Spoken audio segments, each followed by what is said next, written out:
Nós cumprimentamos o povo de Deus, todas as pessoas presentes, com a paz do Senhor Jesus Cristo. Amém? Amém. Glória a Deus. O nome do Senhor é louvado. Nós vamos ler apenas um versículo na palavra de Deus. Quem quiser acompanhar, na carta de Paulo aos Romanos, no primeiro capítulo, verso 16. Diz a palavra do Senhor em Romanos 1:16. Porque não me envergonho do evangelho de Cristo, pois é o poder de Deus para a salvação de todo aquele que crê, primeiro do judeu e também do grego. Aleluia! Louvado seja o nome do Senhor. Pai, nós estamos aqui na sua presença nesta manhã. Senhor, que o teu Espírito Santo fale com a igreja nesta manhã. Que o seu Espírito Santo possa me usar para falar da sua palavra. Abençoe a todas as famílias que se achegaram ao templo nesta manhã, bem como aqueles que estão pela internet, pelo culto online, que estão participando, aqueles que vão ver depois esse culto, que essa palavra possa ser frutífera, que, ó Deus, nesta manhã, o teu Espírito Santo explique e complemente aquilo que não pudermos. Deus, usa-me em tuas mãos. Senhor, fica conosco. Em nome de Jesus Cristo nós oramos a ti. Amém. Amém. Vocês podem tomar o assento, por favor. Glória a Deus. Aleluia. Satisfação nós estarmos aqui para falarmos desse assunto, um assunto muito importante, o poder salvador do Evangelho de Jesus Cristo, né?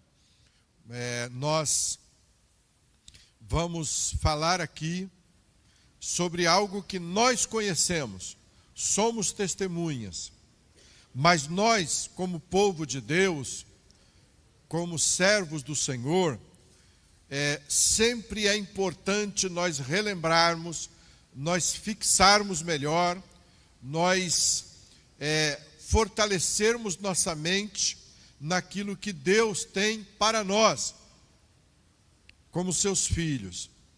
E nós vamos falar aqui sobre a pregação do Evangelho, sobre o poder do Evangelho. E para destacar o poder desse Evangelho, nós vamos falar brevemente sobre alguns aspectos da sociedade em que nós nos encontramos no nosso tempo, nos nossos dias, né? Então, meus queridos, os homens buscam solução onde não há solução. Para parte da sociedade, elas enfatiza, prioriza e separa os seus recursos intelectuais. Para muitos é o dinheiro, é o recurso financeiro. Para outros, a solução estaria na tecnologia. Para muitos, a felicidade, a solução estaria no modelo econômico bem-sucedido. Para outros, a solução estaria no próprio homem, na força do homem, ao descobrir-se como pessoa capaz e poderosa que é. Tem linhas, filosofias, pensadores que vão por esse caminho. O homem precisa do autoconhecimento para saber da sua força. E aí está a saída, a solução. Pois bem, com tanta gente falando de tanta solução,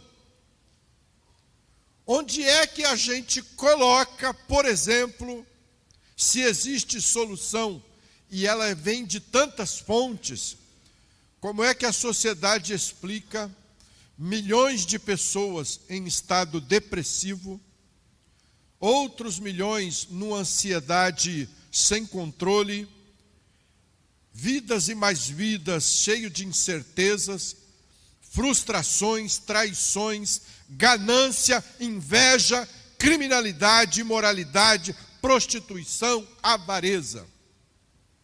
Se a solução está no homem, se a solução está na riqueza, se a solução está na economia, se a solução está na tecnologia, se a solução ela existe na capacidade intelectual, como é que nós vamos explicar isso como sociedade?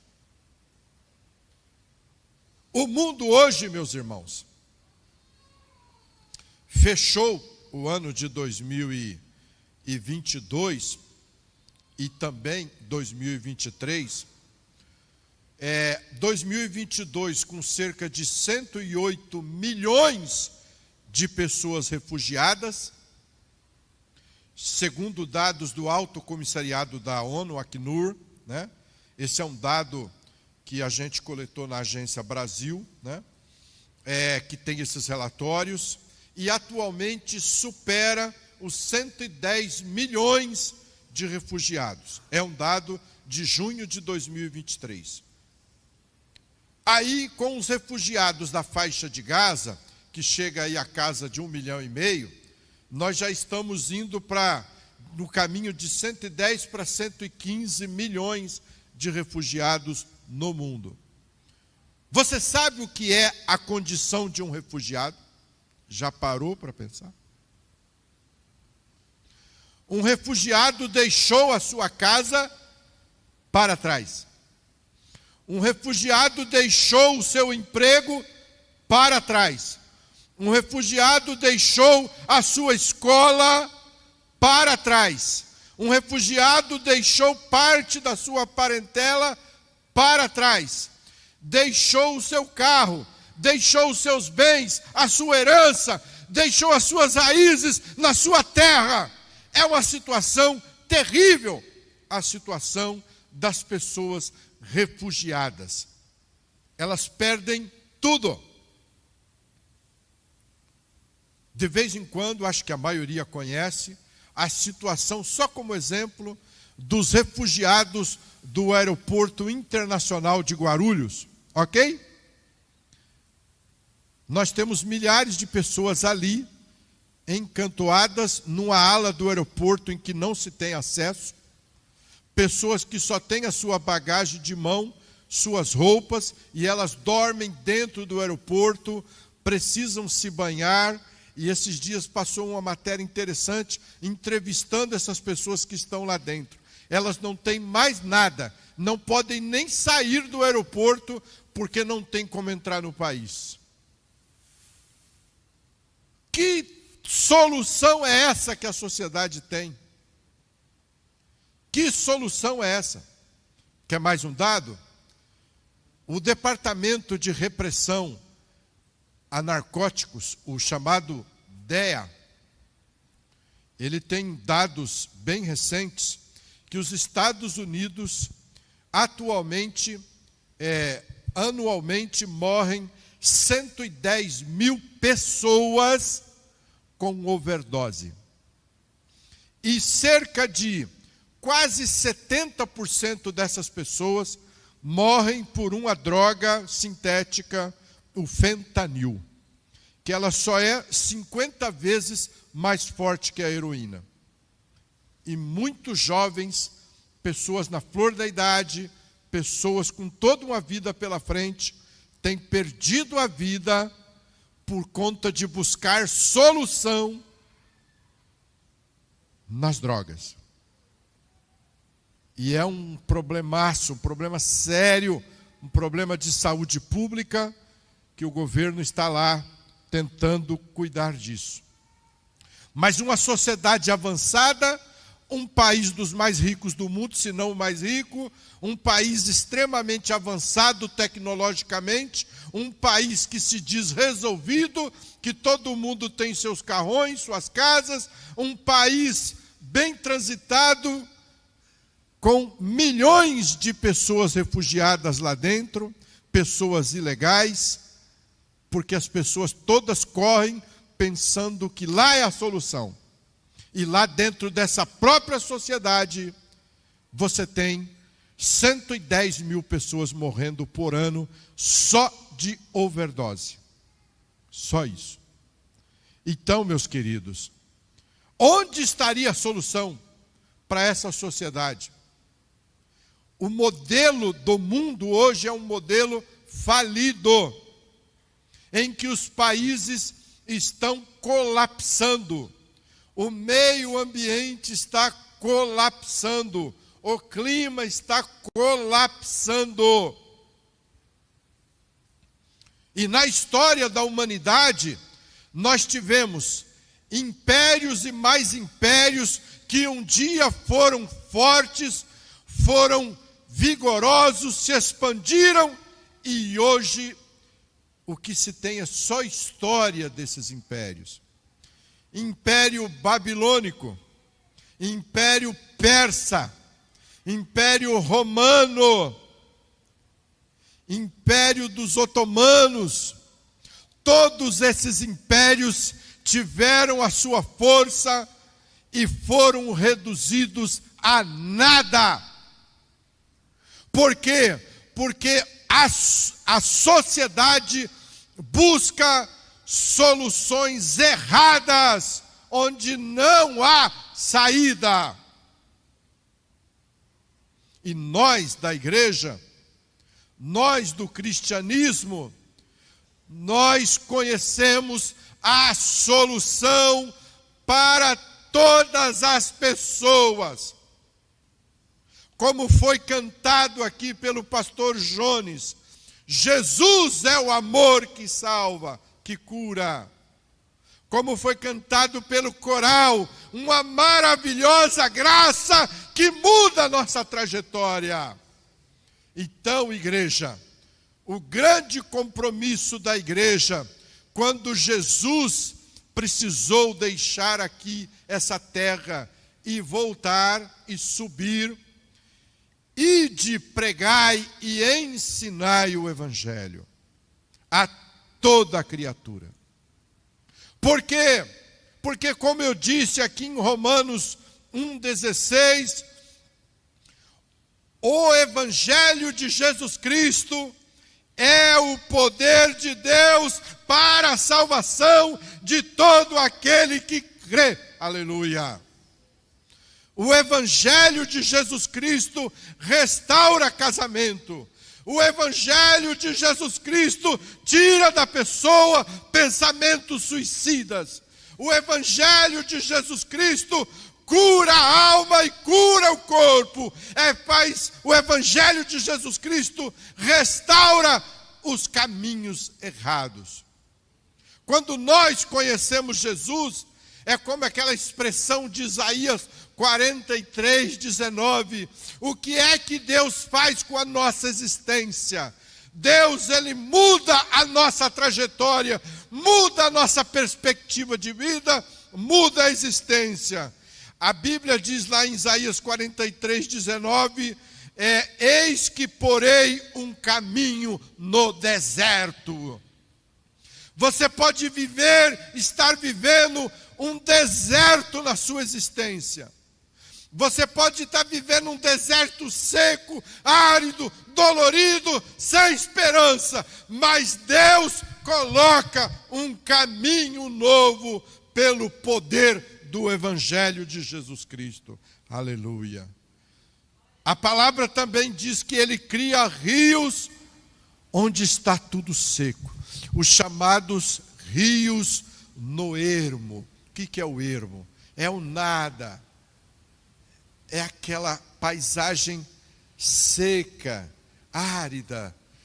A palavra de Deus diz que Deus, Ele faz florescer a água no deserto. E trazendo isso para o Evangelho de Jesus, Jesus Cristo é a água viva que enche o coração daquele que crê. Ele transforma, Ele tira a secura, tira a amargura, tira a tristeza. O Evangelho de Jesus Cristo, ele é poderoso, maravilhoso. Queridos, a solução não está na guerra. A solução não está na força da economia. A solução não está na inteligência artificial. A solução não está na tecnologia. Deus permite tudo isso. E em tudo isso há algo de bom. Isso é verdade. Mas para a alma do homem, para a mente do homem, para a sua saúde mental, a saúde mental da mulher, a saúde mental da juventude, a saúde mental do idoso, a saúde mental do adulto, quem dá essa saúde mental é o poder de Deus, é o Evangelho de nosso Senhor Jesus Cristo.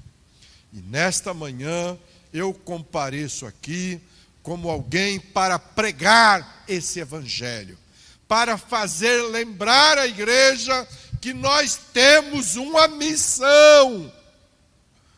Foi cantado aqui que nós deveríamos voltar ao primeiro amor, voltar às primeiras coisas, quando nós éramos mais animados, mais fortes, éramos mais resistentes, mais aptos ao trabalho, mais prontos, mais disponíveis, mais desejosos de pregar o Evangelho. Hoje é dia de trazer essa pregação. A igreja de Vila Maria, a igreja hoje está sendo convocada para um chamado.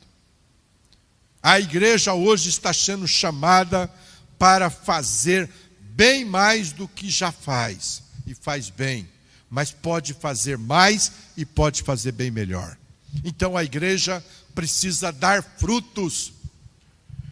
O Senhor da vinha, vai chegar um tempo em que ele vai comparecer à vinha, e ele vai querer as contas do mordomo da vinha. O que é que vocês fizeram com a minha vinha? Deu frutos, prosperou, porque a um ele deu 5 talentos, a outro ele deu 3 talentos, a outro ele deu 1 talento, mas o que ele espera é que todos trabalhem os seus talentos. Quem deu 5 precisa dar retorno de pelo menos outros 5. Quem tem 1 não tem a mesma capacidade do que tem 5. Mas quem tem 5, esse tem que dar bem mais retorno. Igreja de Vila Maria, vocês fazem parte do povo dos 5 talentos. Deus não vai querer de nós um retorno de 1 talento. Deus quer retorno maior dessa igreja. E a missão está dada. Nós precisamos falar de Jesus. Nós precisamos falar de Jesus para o não crente. Nós precisamos falar de Jesus para as pessoas. Há um texto aqui que demonstra o incrível compromisso de Paulo e os irmãos da igreja apostólica com fazer a missão e pregar o Evangelho. Como diz lá em Romanos 15, 19, pelo poder dos sinais e prodígios e pela virtude do Espírito de Deus, de maneira que desde Jerusalém e arredores até ao Ilírico tenho pregado o Evangelho de Jesus Cristo. É Paulo falando aos crentes de Roma. Esse Ilírico que aparece aqui é uma região que separa a Grécia da Itália, a Itália da Grécia, né? Era uma província romana naqueles dias de Paulo. E aí, até lá na província romana, Paulo esteve anunciando e pregando o Evangelho. Isso é compromisso. Isso é compromisso. Amados, o apóstolo Tiago, na sua carta, ele faz uma exortação muito importante, está lá registrado na carta de Tiago, no capítulo 2. Se você quiser acompanhar comigo, a partir do 8, diz assim: todavia, se cumprirdes conforme a Escritura, a lei real, amarás a teu próximo como a ti mesmo, bem fazeis, diz Tiago. Mas se fazeis acepção de pessoas, cometeis pecado, e sois redarguidos pela lei como transgressores. Olha que pesado. Porque qualquer que guardar toda a lei e tropeçar em um só ponto, tornou-se culpado de todos. Porque aquele que disse, não cometerás adultério, também disse, não matarás. Se tu, pois, não cometeres adultério, mas matares, está feito transgressor da lei. No versículo 12, assim falai e assim procedei, como devendo ser julgados pela lei da liberdade. Porque o juízo será sem misericórdia sobre aquele que não fez misericórdia. E a misericórdia, ela triunfa do juízo, diz a palavra. Meus irmãos, que aproveita se alguém disser que tem fé e não tiver as obras? Porventura a fé pode salvá-lo? E se o irmão ou a irmã estiverem nus e tiverem falta de mantimento do cotidiano, e algum de vós lhes disser, ide em paz, aquentai-vos e fartai-vos, e não lhes derdes as coisas necessárias para o corpo, que proveito virá daí? Olha a exortação. Assim também a fé, se não tiver as obras, é morta em si mesmo. E finaliza. Mas dirá alguém, tu tens a fé e eu tenho as obras. Mostra-me a tua fé sem as tuas obras, e eu te mostrarei a minha fé pelas minhas obras. Ai! Como é complicado isso. De que obras nós estamos falando? Se você ler o contexto desse texto, você vai ver que Tiago está dando um tremendo de um puxão de orelha nos crentes em geral. Para dizer o seguinte, os fariseus da época de Jesus chamou eles de sepulcro caiado. Vocês são bonitos por fora e horrorosos por dentro. O crente em Jesus Cristo, ele precisa ter o seu amor evidenciado. Amor ao seu semelhante. Amor ao próximo. E como nós dissemos no começo da mensagem, o texto base da mensagem, como é que eles vão ouvir se não tem quem pregue? Como é que eles vão aprender se não tem ninguém que ensina? Essa é a cobrança de Deus hoje que pesa sobre nós. Nós vamos ser chamados daqui a instantes a ter ações concretas para sermos uma igreja para o bairro, para a comunidade. Amém, igreja? Vamos ser chamados. Vai ter oportunidade para todos poderem trabalhar. Aquele que recebeu um talento, fique feliz. Você vai poder desenvolver seu talento. Quem recebeu 3, vai ficar mais feliz ainda. Vai ter trabalho para sua capacidade. Quem recebeu 5 também. Então, meus amados, eu vou concluir essa reflexão dizendo para você. Depois de ver que o mundo não tem solução, esquece, o mundo está em colapso. O que é que nós, como igreja, que conhecemos o poder de Deus, que vivemos essa paz, a paz real que só Cristo dá. A paz real que só Cristo dá. O mundo não pode dar essa paz. Nós somos portadores do Evangelho. E nós precisamos ir e levar essa palavra. Quando chega o não crente aqui, como vamos fazer? Quando chega a pessoa e ela está começando a conhecer a igreja, como vamos fazer? Quando a pessoa se converte, como nós vamos ensiná-la? Tudo isso nós temos que prestar atenção. Temos que ser uma igreja de oração, uma igreja bíblica, uma igreja da doutrina, mas temos que também acolher, amar e ensinar.